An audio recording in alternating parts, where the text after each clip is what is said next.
still waters. He restoreth my soul.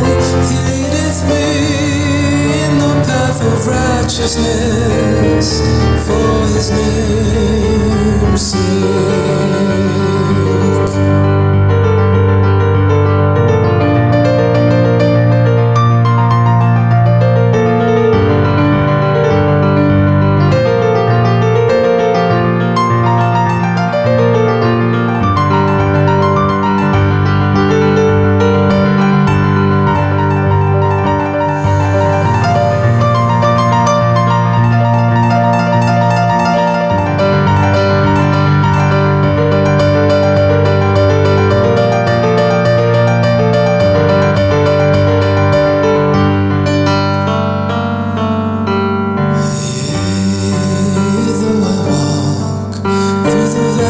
The shadow of death, I will fear no evil,